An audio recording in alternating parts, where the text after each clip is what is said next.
I need support staff to clear the room. Stand up and walk, now. Hello, and welcome to The Watch. My name is Chris Ryan. I am an editor at TheRinger.com. And joining me in the studio, protein shake in hand, it's Andy Greenwald! Oh, I thought you were going to say that I have a beautiful face and a beautiful life. But okay, no, that's fine. Greenwald, we are here today. It's Monday. It's White Lotus Day, so we'll be talking mostly about the season 3 finale today. A little bit of stuff at the end.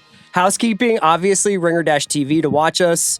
The Watch at Spotify.com to email us. You can also watch us where you listen to us on Spotify on the on-platform player. And you can follow us on Instagram, the WatchPod_. Back in LA, almost died in Sunset Boulevard coming in. Just loving life.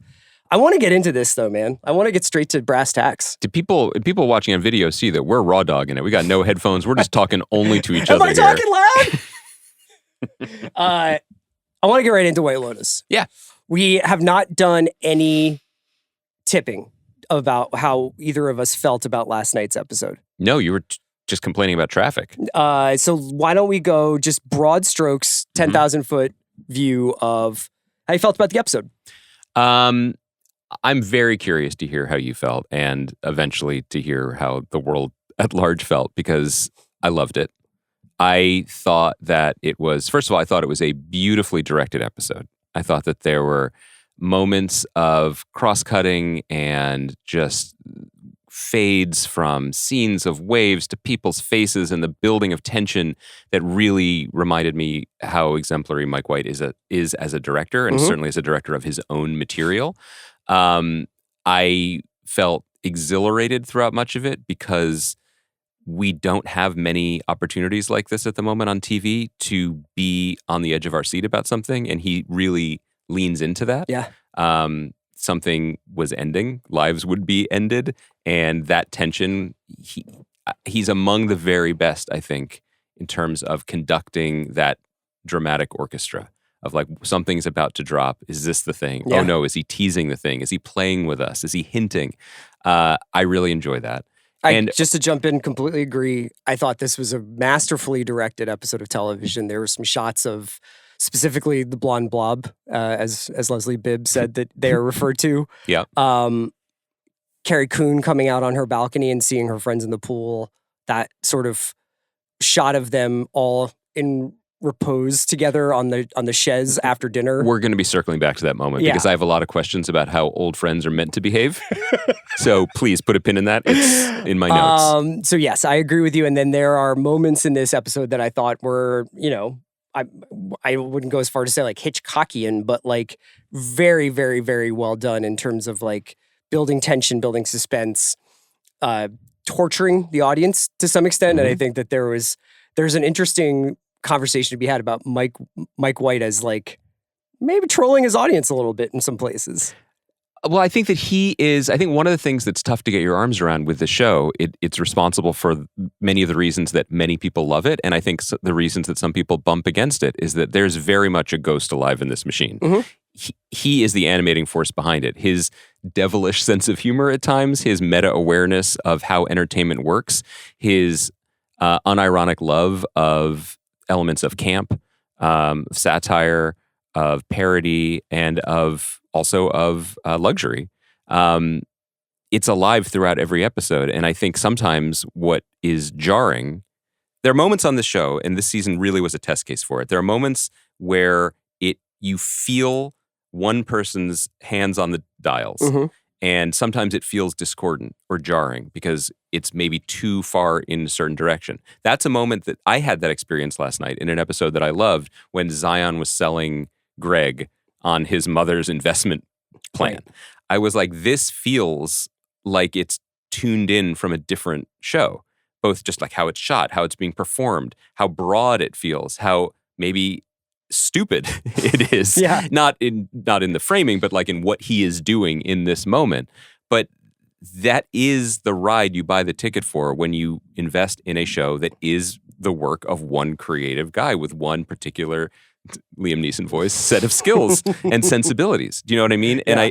And I think what's been interesting from my journey across the season was trying my best to get attuned to the guy at the controls. And for the most part, I felt like I was locked in by the end. I thought that this episode delivered in a very interesting and very meaningful way on the promises set up 7 weeks ago. I thought it was 70% of an excellent episode of television, and then I thought the last 30% really fell flat for me. I can't wait to talk about that. So I'm speaking mostly about the end of the episode, and we can start there. You want to work backwards? Yeah, we can work backwards. We can jump around. We can just hit the characters themselves. But I think that there's always been a very smart usage of these people will leave, Yes. their departure from these resorts is not necessarily going to be timed perfectly or allow for codas or allow for resolution. And I'm really not addicted to those things in general. Like, I'm fine with abrupt endings. I thought that there was something a little bit underbaked about the way that these people left the resort. You mean without following proper police protocol? Yeah, by the I don't time? need like a procedural to begin, but I just thought like Saxon was pretty close with Chelsea by the end of that week. Like, I think that he would have commented or wanted to have recognized that she had just been shot. I thought that there was like there was an intentional missing piece in this episode. Oh, well, let's go run right at that. I may be, and by the end of this podcast, this may be just clear that I'm willing to do a little labor behind the scenes to make it make sense and to make it work. My takeaway, like for example, for me, one of those moments that I kind of solved in my own head was why Lachlan doesn't wash out the blender. And I was like, oh, he kind of was curious about pina coladas. And he felt like he wasn't given his chance to try one. So he didn't mind building his power smoothie on the back of a poison pina colada. And then I was like, okay, so that explains why that happened. And then I moved on with my life. In what you're speaking to, I was willing to just kind of assume that the timing was fudged, that they were already on the boat or on the dock when the gunshots were ringing out, that there wasn't much of a... I did they're not on the rewatch. same boat as the girls, and the girls witnessed the murder. Yeah, you're piercing my belief balloon here. I think that this is the balancing act that I think Mike White does very well for the most part, which is the more impressionistic kind of like, let's talk about these people and their connection. Let me show these people and their connection to their environment and the way in which the water and the heat and the jungle kind of influences their behaviors and stuff. And then there is the sort of very practical like timing and pacing and tempo. This was a supersized episode, about an hour and a half long, I believe. It was. And hour 27. I was just very surprised given the runtime. Honestly, I would have taken 2 hours. So I just thought that there was something missing at the end of the season. I'm definitely going to be caping up for it in a way. Yeah. And I should say that I am very open to some of these criticisms, and I probably don't disagree with a bunch of them. I'm not necessarily saying that negates the accomplishments. But, I think there's two things. Like, I think you can make the case from a hazy, we're just kind of watching it on TV, 10,000 foot perspective that yes, the blonde blob was present for a shooting. They ran. So they probably were hustled onto the dock. They don't know that there were more victims of that shooting, right? Like, they don't know who it was. Sure. The names hadn't been released yet or whatever. So I'm willing to believe that they're spooked, but they don't actually know what happened. Right. Specifics of it. The second thing is, there is, and I'm not trying to like paint you with this brush, but I do think that there is a tendency in a lot of groupthink or group written television shows to show your work and explain the answers to everything. How did these events affect each character that we've come to know, and what is their takeaway from it? And we will just put all the cards on the table. One of the things that I think the season was slow to reveal, but I think the end really, really brought home, is that you can kind of divide the primary characters into two groups. The ones that Mike White felt very, very interested in and almost alive inside of in terms of their psychological journey in Thailand and maybe a little bit through the Wikipedia entry for Buddhism was very, very present. And the others who he was amused by and interested in, but only really as reflectors or reactors or instigators to those people. And it's not impossible to come out of this finale and be like, oh, this season was about Tim, it was about Rick, it was about Gaitok, and maybe it was about Lori. And everyone else, it was in service to their journeys across this season. So I think maybe we start with the Ratliffs, because I think the hardest thing for me to get my head around in the first half of the season, in fact, I was complaining about it a lot in the studio, was wait, when is the shoe going to drop? When is he going to tell his family? When are they going to have their grieving and mourning processes over this horrific event that is now at, arm's length because their phones are in a bag in Pam's office? Eventually, I realized they're not going to find out. Eventually, I realized this is about Tim's liminal life in this bardo of his own making, where he has to wrestle with what he's done without it actually hitting. Now, for that to work, you need to have Jason Isaacs delivering what may be a low-key career best performance of a guy who just sort of shakes his head like a wet dog and necks pills. I mean, that's wild that that's what he did for 7 episodes. But that was his journey, and the rest of the family were kind of on board for it. So I turned off the episode feeling very satisfied with what we were shown in that storyline. That anything more than them looking at their phones and being like, what? Right. I was good with that. But that is very specifically an auteurist creative choice showing us what he was interested in. And I think part of the nature of White Lotus being so successful and each character spawning all these fan theories and obsessions is that some people are going to be frustrated being like, actually, no, I want to know what Saxon thinks. I think that there's a distinction between, say, the way that people talk about Severance or the way maybe we've talked about Severance, where... Did we talk about Severance? There are symbols or images or plot lines or character arcs that don't have a satisfying explanation. And then there's just like, never mind, you guys don't need to know about that. And it's like, I think it felt a little bit more like, never mind, you guys don't need to know about that. For which one specifically? For, I think for the Ratliffs. I think for the Ratliffs coming out of like, I think for everybody who survived that experience, it felt like they were on the boat and that experience hadn't happened. The shooting experience. Yeah. But I think the shooting experience wasn't about them. And I do think that is consistent with other seasons of The White Lotus, where some of the characters, when they leave... Yeah, but that's when like one body washes up on shore. Right. This isn't like a mass casualty event that happens at a resort. Well, there were multiple bodies in season 2.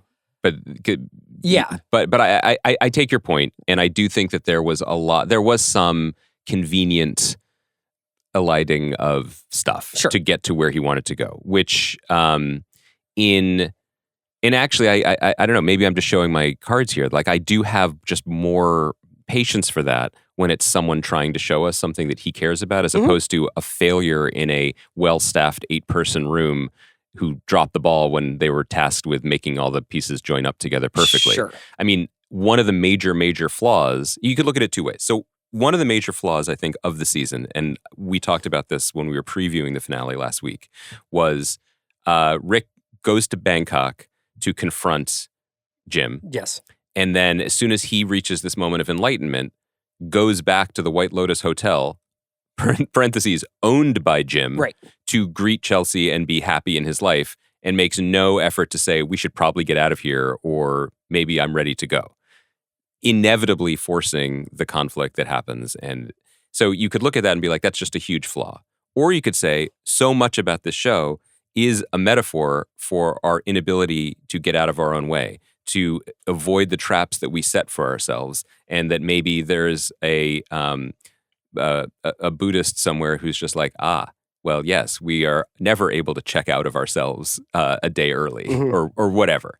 Am I doing a lot of water carrying right now? No, water that is beautifully crashing against rocks? Like, I like the show, and I did too. And I thought thematically there were ideas that came across in this episode and across the course of this season, specifically about, I think, the way that innocence or purity gets poisoned by things around it and killed and corrupted. In this case, you had Lachlan, who is very self-aware and understands the like malignant narcissism of his family members and is just trying to help and try to participate in their lives. And they essentially, each one of them rejects him right after he has done that. Right after he has made an effort for this. Yeah. a real hand-to-hand effort. And sometimes. in fact, all he really wants to do is participate in whatever rituals that they have going on. And he does that even up to the point of drinking Tim's, sacred pina colada in the morning. And that his dad wanted him to. Yeah. Chelsea is destroyed by Rick's capacity for violence. And his honestly, like, she talks a lot about fate and she talks a lot about what's meant to be. But what was meant to be was that Rick was going to die. Like Rick, I don't think came back from Bangkok really with the enlightenment. No. Like he came back, he honestly seems like he's starting to get annoyed with Chelsea even before Jim walks back into the hotel. There's an interesting moment there. I would also push back on the idea that she was destroyed by his capacity for violence. I think she was destroyed by his inability to escape himself, right? That like Sure. she says something. It's funny, like there's so many people watching this show, and there was some stuff out today that this season is by far the highest rated cycle of White Lotus, that it's approaching like House of the Dragon numbers for HBO. So there are definitely just different types of viewers, and some of whom are going to be like, wow, a lot of what was said in this episode is surprisingly profound, and it's making me think about stuff about my own life and the patterns that I'm stuck in. And then there are going to be people who are like, this is pop psychology, that when I Google Buddhist attitude towards choices, that the AI write-up of it is basically the finale of this episode. There's differing views on that, and they're all kind of valid. I think the interesting thing about the show is its ability to maintain the big tent of, God, we really want to explore ourselves, but we also really want rosé. Yeah. Who among us? Anyway, the Chelsea thing, I think, is fascinating and tragic, and where I feel the episode, if the episode shorted us, the audience, in any way, it was that it just, I guess by the nature of itself, shorted some of these characters. So that Chelsea's devotion to Rick it's not that it's thin, because Amy Lou Wood is like the breakout star of the show, and you believe everything that she does and everything look that she gives with those eyes, but it does seem tragic in the capital T Greek sense of the word, right? That she has bound her fate to him. Yeah, Mike talked about that on the after episode sort of interview. And the moment when I think that you were picking up, I was doing this as well, that it's like, has he learned anything? Is he annoyed with her again? It's the moment at breakfast when she says, we're going to be together forever. And he says, that's the plan. And she melts like he just, hit an engagement ring in a donut. Right. Like it's the most meaningful thing that he said to her, but he says it they must have had a conversation about how he delivers that line, right? Yeah. I mean, I think that there's probably, I think your reading of Rick and Chelsea kind of depends on, I don't know if it's like a worldview test or a litmus test of how you see things. I didn't really think that he was ever going to get what he was looking for. I think that the whole point of that character was that there are some people who want to hang on to the wound forever. That's what's definitional about them, And I think Walton Goggins has talked about that, where it's like, these two people, and I think he's spoken about like seeing this beautiful love story with him and Chelsea, the characters, but he's like, this is about like a trauma that you just can't ever escape. He says he ruined my whole life, and she says, why can't you let go of the love you didn't get and pay attention? Well, there's to the irony love in you it. have. I mean, they're in a ridiculous resort in Thailand. They can do whatever they want. He has unlimited shirts, and he they're all cannot beautiful. spend more than 5 minutes with her the entire time. Yeah, it's absolutely true. I think that the other aspect, and I realize we're jumping around a bunch, but I started to think about the Chelsea character and what else we were given, and what else she did in the show. And again, like I find this fascinating because there are aspects of it that I want to bring up that I think are absolutely open to intense criticism. Like, we meet Rick and Chelsea. Rick's immediately like, I got to go to Bangkok. He spends half of the season on a different show. And then they come back only for this absolutely, when I say like historically tragic, again, I mean like what Mike White said. Like, oh, this is Romeo and Juliet. It's Oedipus. It's Greek tragedy. I mean, this is an episode where for a moment, and maybe the most fraught moment of its runtime, we are living with the reality that a man has killed his son and a son has killed his father. That's pretty heavy. Sure. But the Chelsea parts that I'm struck by were the effect that the effects that she had on people when Rick isn't around, right? Without being completely devoted to someone whose being she feels tied to, whose there's an ego in it too, I guess. And I think the show is open to considering that her romance is also fatalism, as she says to him, like to truly love your fate. She has hitched her wagon quite literally to Rick and dies because of / with him. When Rick is gone and she is still to some degree tethered by the phone, we see a different version of her, which is fun-loving, which is open, and which seems to have very healthy boundaries. Like she may have both, by not sleeping with Saxon, she may have saved him. in a way. Like the book that she gives him, the advice that she gives him, the resistance that she gives him may have actually saved him when in fact she was so focused on saving Rick. Yeah. I like, even as I'm monologuing and even as I'm taking on more and more water You're for the fine, show. man. I think it's cool. But I enjoy that the show allows me to do that. I don't want to live in a world where like TV has to be solved and that there is like a right way to make a show. And if you don't check all the boxes and balance all the equations, then you've somehow failed. I think that is something that obviously people think about a lot. You've been in writer's room. I'm sure there have been moments where everything needs to be tight and explained. And there are some moments there it's just like people will get it, people will infer, or we just need this person to be in this room at this point, and we may not be able to have like a airtight, watertight explanation for why. By the way, what is the monk's monologue that begins the episode? Is there is no resolution. Yes, that's very convenient to put on the beginning of a finale of an episode. But of season again, television. I think the reason why the show is so compelling, I think it's very powerful. But I also think it's like then we can say that for if a show says they're Buddhist, you're fair. It's fair. But here's the thing about White Lotus that I find so compelling. This is a show about pop psychology, and sometimes there's a comma between those two words. You know what I mean? It is equally interested in the salacious lifestyle. People are catty with each other. How crazy and fun is this? Like Mike White is devilishly giggling on his laptop when he's having brothers jack each other off, and he basically confirms that in his interviews that he wants to be provocative. He wants to be subversive.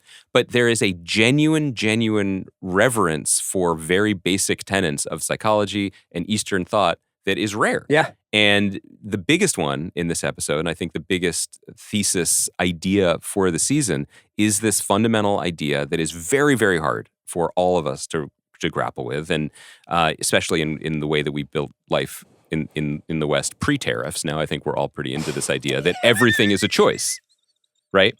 That absolutely every single thing we do is a choice. Should we sink the global economy today? Okay, that's a choice. The moment with Rick on the bench is one of the greatest examples I've ever seen on screen of the truth of that statement.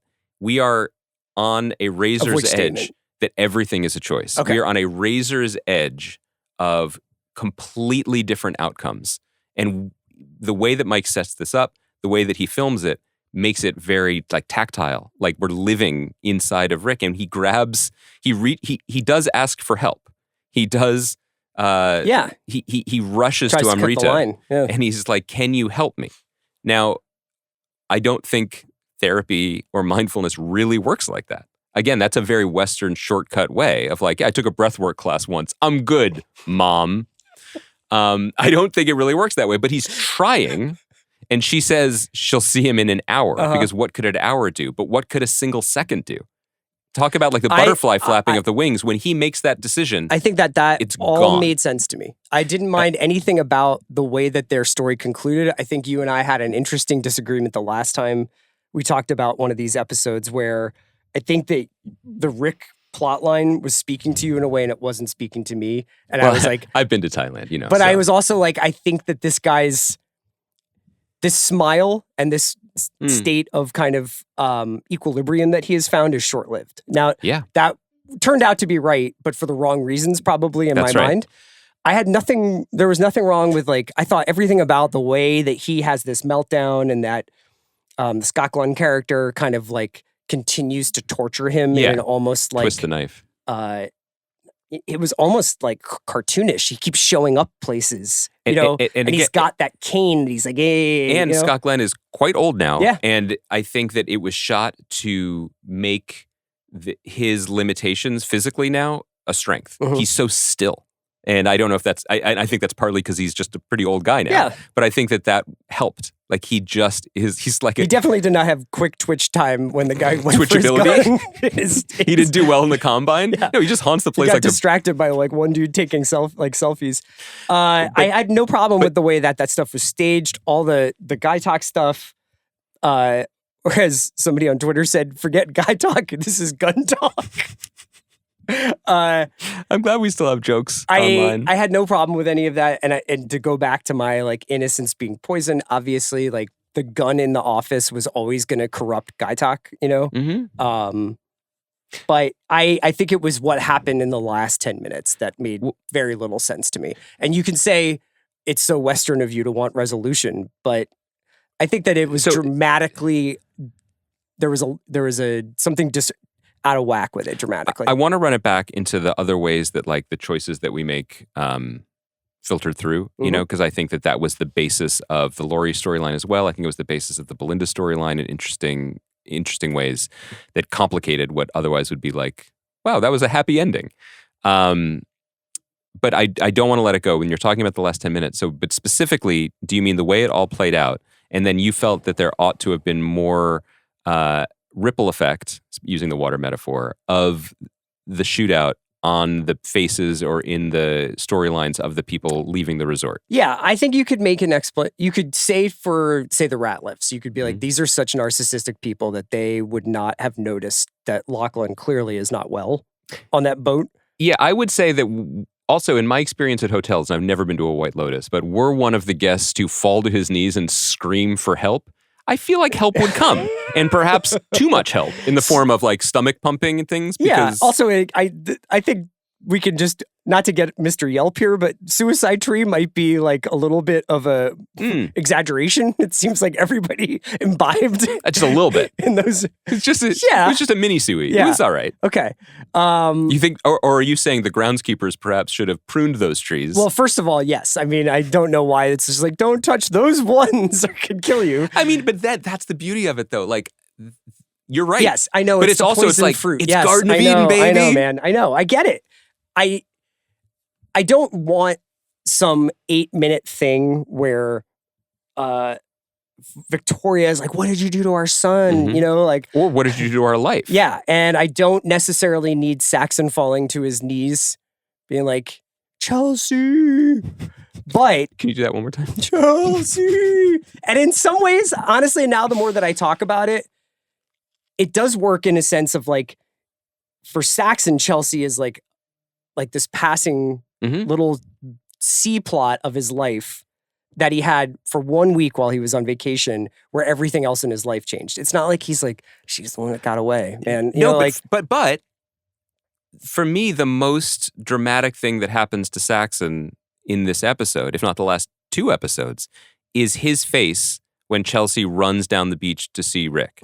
And it's very intentionally shot so that their reunion is very like gauzy and romantic, and very honestly, McBain's boat is called Live Forever. Yes. But it lingered on Saxon being like, this guy? It was very Jason Bateman on Arrested Development talking about Anne. Yeah. When he's like, her? And I think that was such an important structural hit on the temple of himself, where he was like, I fundamentally don't understand. The wires are crossed here. I am everything. I'm great. As he said, I went to Duke. I can read a book. Yeah. Can't close out a Final Four game, though. Hey, I was wondering if you watched that. I didn't, but I just love to skitch on culture, get you laughing. And yet he doesn't score. He doesn't get the things that he feels that he is owed, which I think is a artful foreshadowing of what happens next. Because again, I think that until some of the Ratliffs come back in the All-Star season, who the hell knows? I think that Mike White was like, the value of the story for me is in these small moments of disillusion before the big tsunami hits. Because then what is the story? Is the story the screaming and yelling, which we did get a taste of in the gunshot fantasy stuff, right? Like of seeing Parker Posey scream, actually seeing Piper also. I think that, again, I'm doing a lot of defending here, but like them learning the news and then reacting to it is the beginning of a story. Yeah. A story that will go for decades. I don't need my handheld to find out like what the actual messages on their phones were. I thought that their story as a family was complete, for sure.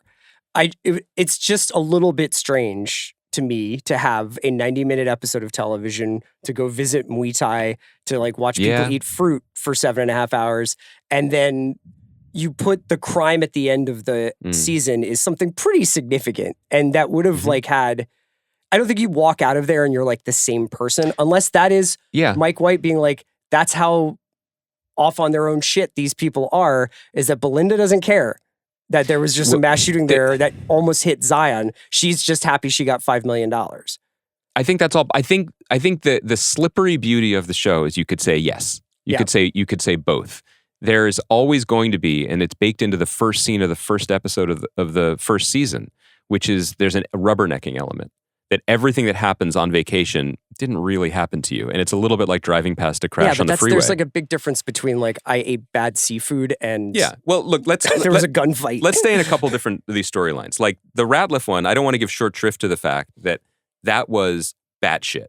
That he blends up some suicide smoothies and serves them to his family, but spares his youngest son. Because he's the one who's renounced materialism. With one just passing conversation, and you need to have a Coke instead. And so, and then he makes us sit with it. Now, sometimes when we talk about like we're too TV pilled and like we're ahead of the show or we're already assuming, and I made that comment with the Tim shoots himself fantasy. Like I got on this podcast and I was like, I found that annoying because we knew it wasn't real, and he knew we knew. I thought that the smoothie thing was a fantasy. I was like, this is a long fantasy if we're going to do this again in the finale. But I was like, this isn't gonna go the way we're not getting Jonestown. We're not Jonestowning it. Yeah. Shout out to the studio. But yet I was okay with it because I was like, this is an incredibly stakesy and unique and insane direction for the show to be going in. And so it was, to my mind, speaking of like the TV brain, it was more like the provocative dare of starting the last season of Breaking Bad with Walter with the rifle in his trunk. I was like, how are they going to get out of this one? Sure. How are we going to emotionally undo this horrific thing that he is in the process of doing? And it did lead to, so as soon as he didn't do it, I also, like probably many people in the audience, was like, Lachlan's making that smoothie. Like that just felt inevitable because there had already been the scene about, Saxon wouldn't make it for him. The show had its death cake and ate it too with Lachlan. And I wanted to know how you felt about him not actually being dead. Did you believe that he was? Did it change your opinion about the show when he wasn't? I thought it was a great moment where a couple of these characters had these backdoor religious epiphanies. Mm-hmm. And sometimes those epiphanies cost way too much. Like Rick's face in the lily pad in the pond is the smile that I think you were talking about for 2 episodes ago. That's the real, like, it's over. Like, and I am going to be with this person forever. And that was like the plan. This perverse kind of doomed romanticism. God, and they're facing the wrong direction. Yeah. And then I thought that Lori's, honestly, Emmy-worthy performance from Carrie Coon with his speech, but her speech about friendship was possibly like the most beautiful thing I've seen on this series across all the seasons. I think that's fair. And her kind of being like, I have come up with a new language or vocabulary to describe how profound friendship and relationships and human contact can be. A belief system. Yeah, absolutely. Lachlan seeing God as he is kind of going on this half poison, half ayahuasca poolside trip. Did that remind you of the birthday when you had Jaeger at 7 p.m. and had to be escorted out of the bar? Did you also see 4 stern figures looming over you, but it was me, John Caramonica, Sean Howe. Carrying me to a cab and somebody being like to the cab driver, it's just like, here's an extra $10 just in case this guy dies. Yeah, thank you to Jägermeister. Never had it again. I liked the unique and very bespoke way different characters had epiphanies. And I was also going to say that as like a kind of ping-ponging it back to you, I loved how cruel Mike White could be to his characters, which is something that creators never talk like this. And he didn't say it, but you always hear writers be like, I love my characters. And sometimes they just start talking to each other. And like, like Mike White is that fucking dude who will be like, you guys all like Belinda? Like, Belinda is corruptible. You guys all thought Piper was the only, like with her little prairie dresses, like Piper is wearing like ugly sequins and buying shit by the end of this. Yeah. Yeah, he's unsentimental about that.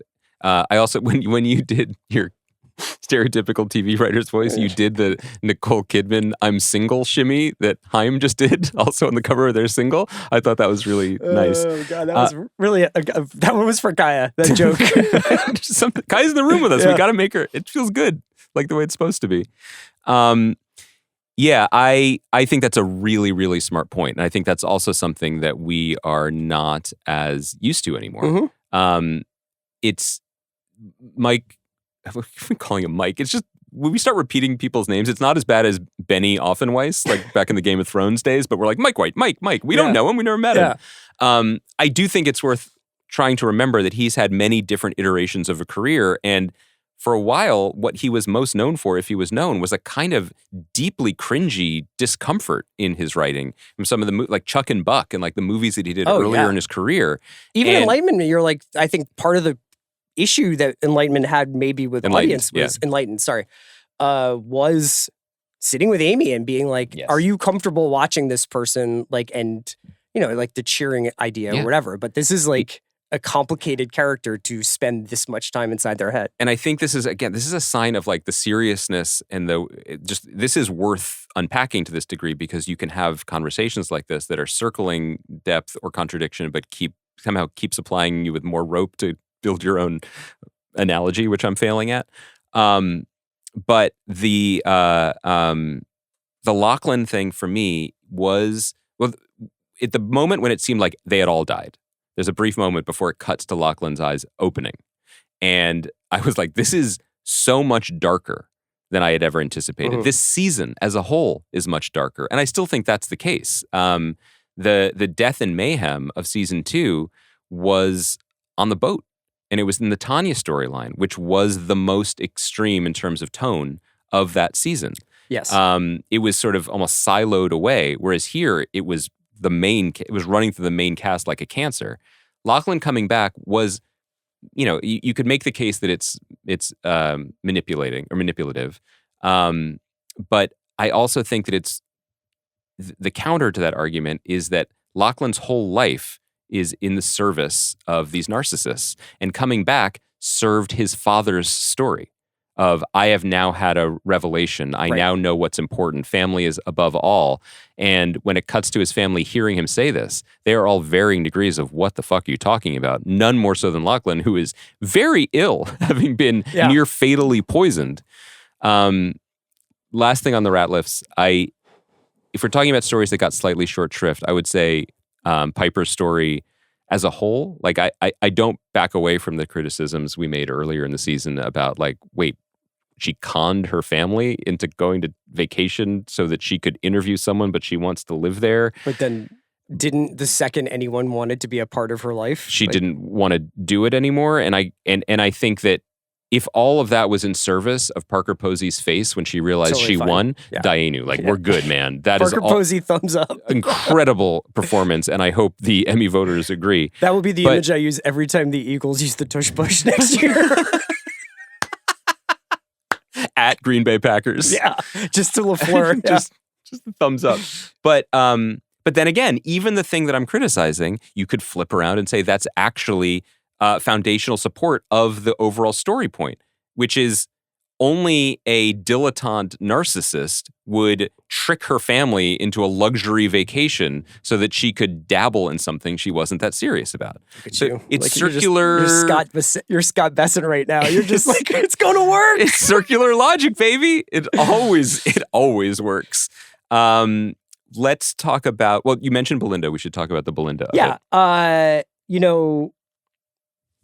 This was a really interesting gambit because I thought that there's a way Belinda can continue to be a punching bag, and it can be reinforcing the things that we learn in the first season about, these people who work as in service of the guests it's always going to roll downhill on them. And no matter like how close they think they've come to their guests, it's not real. I that first season and her story arc was so good. Bringing her back, having her life kind of come blossom, come to use a word that I think they used at the Blonde Blob table. Come blossom was the word? What? What was he having her life come, comma, blossom? What did you say? Come to life and blossom. Like, is that a word they say? No. I'm trying to get you in trouble the way you trapped me into saying a certain thing last week. Look, I think you believe in tariffs. It's okay, man. We're going to find out in the long run. Belinda winds up, I mean, obviously, basically follows the same arc that Tanya follows. And many people have pointed this out, but uses some of the same language. Yes. With Pornchai, like, you know, is, that was that guy's name, right? Pornchai, yeah. Pornchai. Where she basically is like, you know, it's just not, I can't commit to anything right now. It's just not the right time. Circumstances have changed. Even that moment when Zion's like, you can start your business. She's just like, can I just be rich? Yeah. 5 million, probably not as much in today's economy as it was. Also, is Bank of Hawaii just notoriously lax on surprise overnight drops? You know, like any. I feel like that wire transfer might be flagged for like 24 hours. I know. It's also like, given Zion's proclivities, like you probably have a lot of Bitcoin like shortages to cover now. Did you feel like, was that image of like the $5 million in the black showing up on her computer? Was that the opposite of your experience waking up this morning and looking at your S&P holdings? Yeah, I think the corruptibility, I think, is really what I think was meaningful. I think it was interesting. I think that there are a lot of different ways to look at it, which is what makes the show strong. The humanity, and particularly the humanity in Natasha Rothwell's performance when she's like, "Can I just fucking have something for a minute?" You could stop there. I think that we've been this character enough to understand how deeply felt that is, and again, from our position on our couches as fans, she earned it. She deserves something.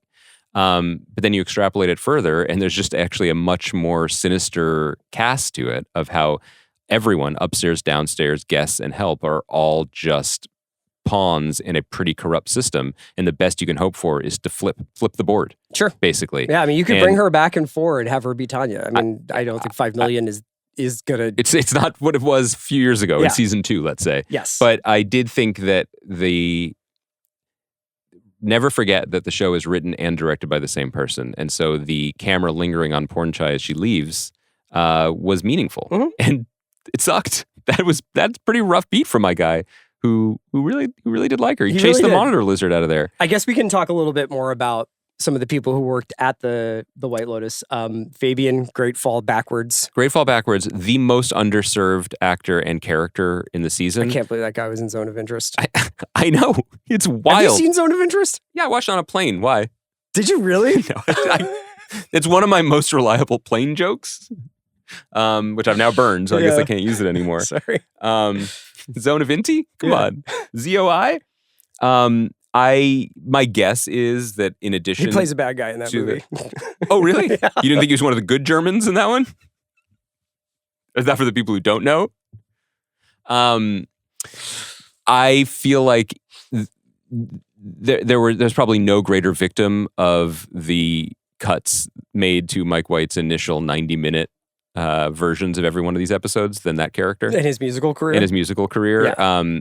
There was a moment midway through the season when it was tracking his like, I'm going to sing tonight, when I was like, this will be the show's truest expression of the karmic release given to us in life when we choose to perform without guardrails. And then I was like, actually, he cut out just to go back to like Lori and Jacqueline being like, should we do yoga? Yeah, there was somebody else pointed this out, but the whole scene with Lori recognizing Victoria and being like, we've been at like the same baby shower or whatever. Not Lori, it was wasn't it Kate? Kate, sorry. Yeah. Kate doing that went nowhere. Like that was just, and I guess you could say that indicates the first indication that perhaps Kate's like running in more conservative circles or something like that. But I thought that was really interesting that they had this connective tissue between these two groups of people and never explored it. Yeah, that's a great point. I mean, there was...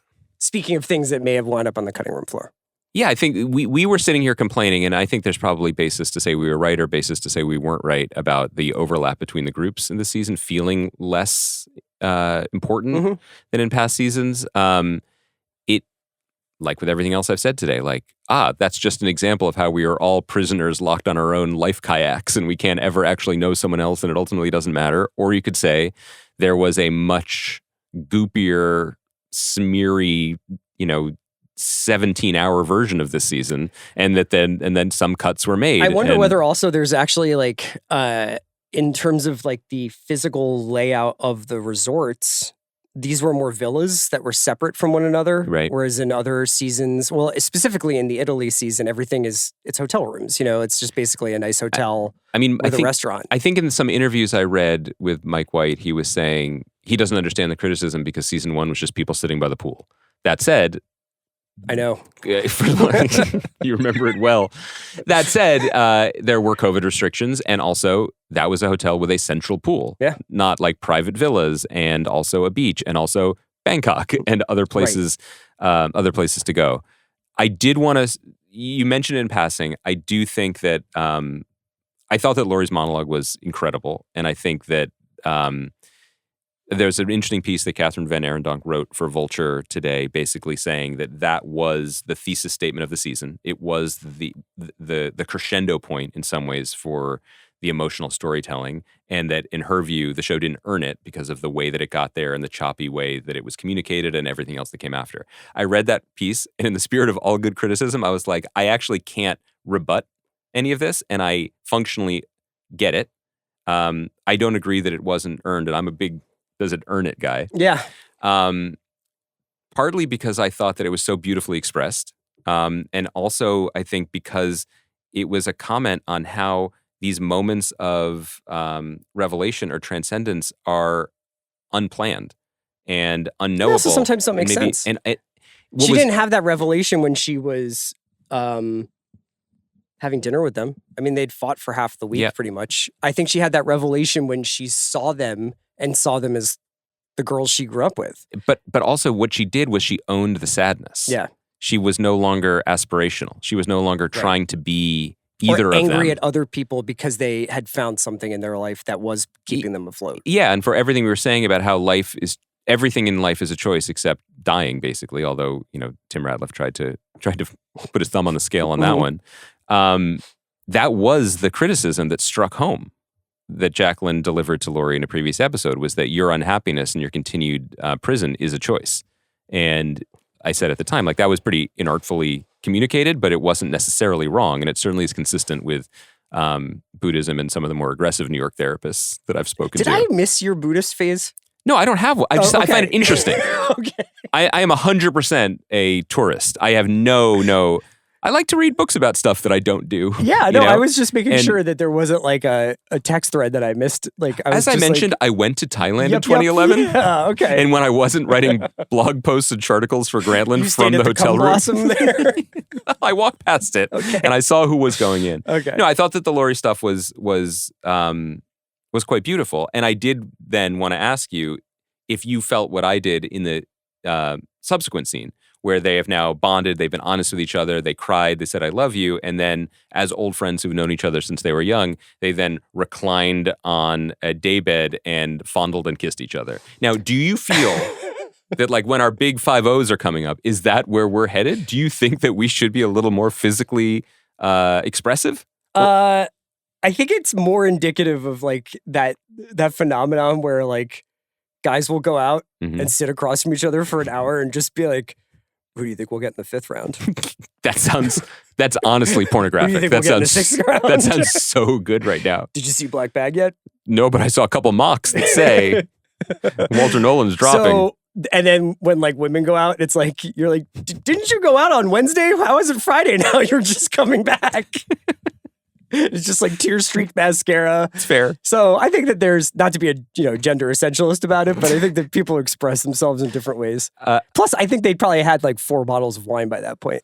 4 bottles of wine that hour. Yeah. Right. I mean, they were getting through it pretty good. What does Victoria say?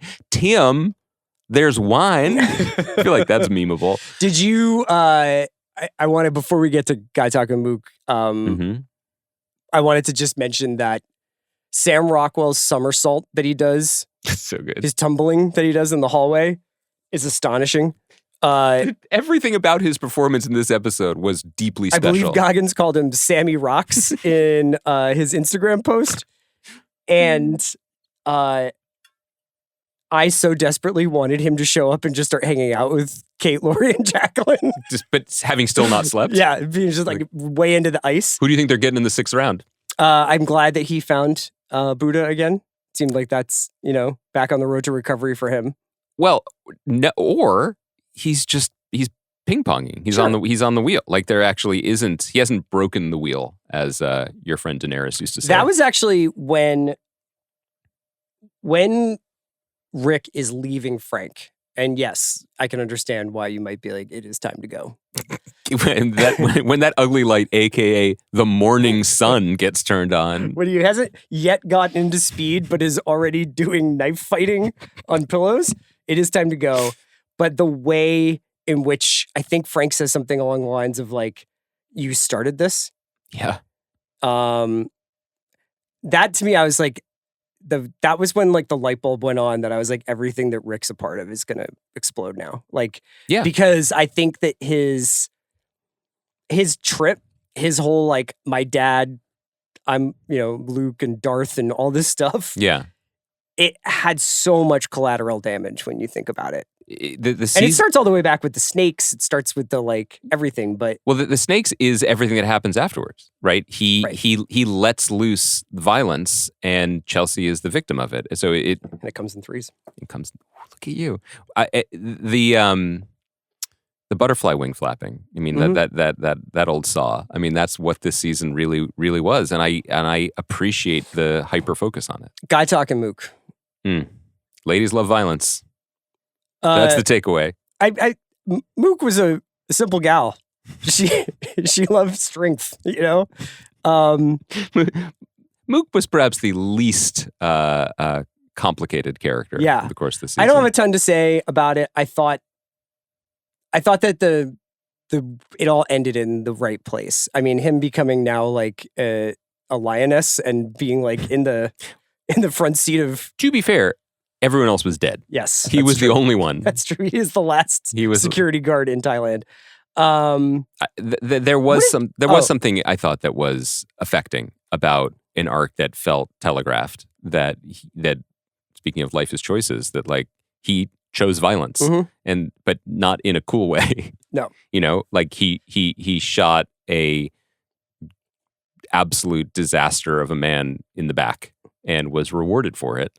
With everything that he thought that he wanted, and his moments of spiritual questioning, when he starts comparing himself to the Buddha, and everyone's like, "Take a beat, a beat, buddy." I found very affecting. I thought that was a great performance too. Just because the moment where Gaitok shoots Rick comes right after the Scott Glenn, the Jim revealing he's. Luke, I'm your father. Yeah. Mm-hmm. What'd you think of that? Well, he doesn't, but she does. Said. Felt inevitable. Felt obvious and agonizing. And again, he knows what he's doing. And so when in the post-show thing and then in interviews when our buddy Mike is like, well, this is just Greek tragedy. This is what it is. I'm not inventing it. I'm just honoring it. I'm like, yes, that worked for me because he was aware of the tropes he was playing with. I mean, I think to get my arms around the whole thing, I think that what I felt more than anything at the end of the season, especially a season that began with a sense of, wait, what was this? Because it was off the air for so long. And a lot of my enthusiasm in the first 2 episodes was just happy being back in a place like this with something to talk about. And then I had my own, shadows of doubt. Sure. And then I've accepted religion and faith again. You had again. your night at the monastery. Exactly. But I do feel lucky that we have a show that just tries, even if it doesn't always succeed, in getting its arms around our messy Western existence, in that like there's a passing interest in meaning and trying to matter, and then maybe we should dabble in philosophy, or maybe we should have health food smoothies in the morning. Maybe we remember reading Greek tragedies in college and well, they still have something to say to us, huh? But mostly it's on to the next shiny thing, especially if the shiny thing contains alcohol in it. Yeah. I don't know where I'm at. I think it was probably my least favorite season of the show, but that's okay because it was still very good. And I love the first 2 seasons. It's an extraordinary act to watch this guy kind of be able to pick and choose and take all these different things that he feels like are in the culture or in his mind. And I think he's a very playful and funny and inventive writer that I really like respond to. There was just something a little bit tweaked or off about the pacing of this season. It was. And I don't know if it was all inevitable stuff is hitting for me. Well, also, or I like think even beyond like, you guys should have had a 5-minute scene where everybody's like, wow, so Chelsea's dead, huh? Like, that's crazy. But I also think you're responding to something that is also baked into it, which is the blonde friends. They were sharp. It was pointed. It was well observed. It was funny. It produced a lot of great scenes like the Trump reveal, or the memeable and sparked conversation and sparked moments of laughing or recognition. Incredible opportunity for 3 great underutilized actresses. I mean, Carrie Coon's not underutilized, but she's underappreciated still even now. And I think the opportunity to show I do all feel the like things we're that she kind of can getting do. to a point where it's like with Carrie Coon, where it's like everybody's like, we do not talk about LeBron James enough. And I'm like, I really do feel like, Don't you think it's like Mike Trout? Like she's been putting up MVP numbers no, that would on. suggest that every time Carrie Coon starts a show, she gets injured and has to leave it. That's your Mike Trout slander? Yeah. I mean, my version of it is that like historically great, but playing in Anaheim. Oh, I see. But sure. He hasn't played in like 3 years. Shit on Mike Yeah, Trout. yeah. I guess that's where you're at. If there were any Angels fans, they'd be mad.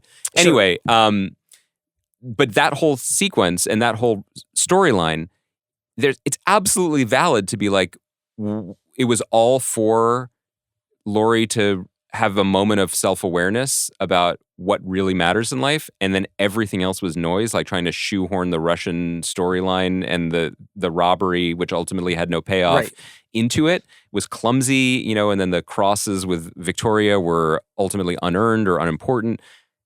It's a totally valid response to the season. Yeah. And I think I need a couple more days or weeks or even wait until the next season to kind of think about this.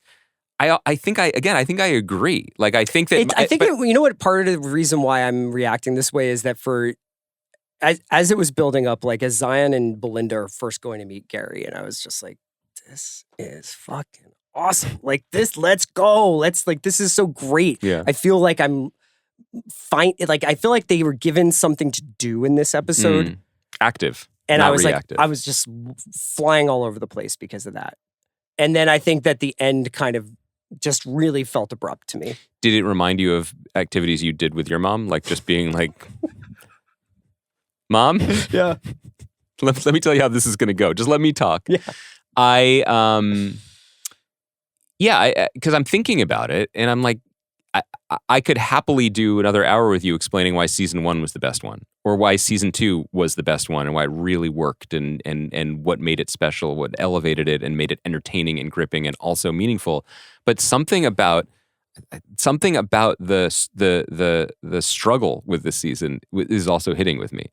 That it was attempting something sometimes more clumsily than I would have expected, and landed. I mean, to use the cliche, like it really, to me, the landing was stuck. But much like my flight home from Philadelphia, it was a bit turbulent at times and had me questioning things. So in a weird way, I feel like I'm sitting here defending something that I feel I'm surprisingly emotionally animated by. But objectively, I think it'd be hard for me to say this was the best season, but I feel somehow really locked in with it. I feel like it's important to distinguish the idea of like, I know that we also like spent quite a bit of time this year talking about Paradise and Landman and being like, God damn, that was real good. That was real fun to watch. Yeah. And obviously would not hold up under any real scrutiny, and any of this sort of stress testing that we're doing. And God bless Mike White. He doesn't end on cliffhangers. We, probably won't see many of these people ever again on these shows. Well, sorry, I don't want to cut you off. Finish your thought. You want to talk about the All-Star season? Well, no, but finish. I think you're saying something important for how we should be, just making it clear, like that we're not always talking. It's not all apples. That's what There's I'm saying. A lot of fruit. Is that, but I think that I'm still trying to decide what piece of fruit White Lotus is. It's the suicide fruit. No, it's not. But I didn't want to talk about All Stars. But it is interesting that there is no obvious candidate to return.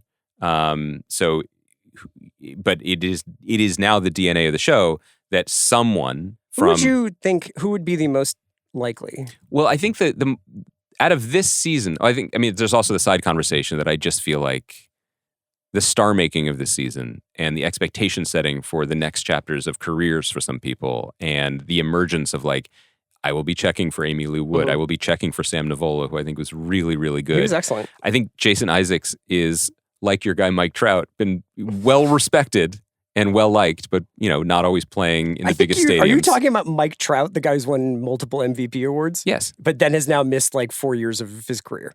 Well, who among us hasn't gotten dinged up? I take in the big picture. You're just episode to episode. I love okay? it. You could just be wrong and you'd be like, Buddhism. That's literally what I'm doing right now. I know. No, I was saying underappreciated playing in a smaller market. I got you. Anyway, but like Jason Isaacs that was an incredible performance. The season wouldn't have worked without what he did. Parker Posey, amazing. Walton Goggins on a different echelon, unless you also watch Gemstones, in which you know where the real truth lies. So of this season, I think I'm cool. I mean, Greg is the only one who's been in all 3 seasons. I don't know how much more story there is to tell there. I don't. I think if I were him, I would just stay in Thailand. And he seems also to have found a place where his sexual proclivities could be satisfied. Yeah, so he can walk in on anybody. Like that whole thing that Chloe talked about with like he wants to watch because of his parents was true. So that's a beautiful thing, and we don't kink shame. I think I would 100% welcome Parker Posey back, but that also feels like a bit of a cheat in the sense that she was filling some of the Coolidge energy. Oh my God, you're right. And where does that story go? I mean, she could get a divorce. Yeah, exactly. And take a trip to. How's she paying for that trip? So I think the real question, and we don't need to do it today, and I'm sure the internet's already done it Not with for the us. dollar, I'll tell you that. Great point. She just gets really interested in like Sanibel Island in Florida, the White Lotus, Jacksonville. It would be someone that we're not expecting from a previous season having a chance to come back. And I haven't watched them in a while, and I haven't thought about it, but I think it would be just as likely that someone from the Will Sharp Aubrey Plaza storyline might show up for a reason or whatever. The other thing this season did that I think was exciting was that it expanded the palette so that the characters that you spend the season with aren't necessarily the ones that are announced with great fanfare and put on the poster. So not only was Greg a surprise, like John Grease didn't show up at the premiere, he didn't want people to know that he was back on the show and played a big role, but that Sam Rockwell was just like, I think you and I both were like, how amazing he showed up to do a monologue. And in fact, he was a supporting character for the second half of the season. Yeah. And that's a character I think could come back as well. Don't tempt me. Yeah. Rockwell and Posey coming back in some capacity, I would be very pro. Do you want to talk about anything non-White Lotus before we get out of here? It feels almost like an afterthought, right? Like, should we just on Thursday, because we want to talk about some trailers coming out of CinemaCon that we were excited about. Maybe we'd throw that at the top of. And I just want to mention, maybe we'll save, because they're coming soon on HBO or coming soon on Max. Had some stuff that's very relevant to our interests. I will just say, seeing Nazare one more time, got it going for me. Do you think the algo would ever just like suggest to Casey and the team at HBO that if they made a show about dirty cops in Philadelphia who also blow off steam by surfing? That movie is called Point Break. It's on the wrong coast, brother. You put that in the Schuylkill River? Yeah. We're talking. All right. Well, we'll wrap it up there then, and we'll move the stuff to Thursday. Thanks to Kaya. And on Thursday, without getting too deep into it, we will definitely be talking about the Pit finale. We got some special stuff. Yeah. So see you guys on Thursday night. Namaste.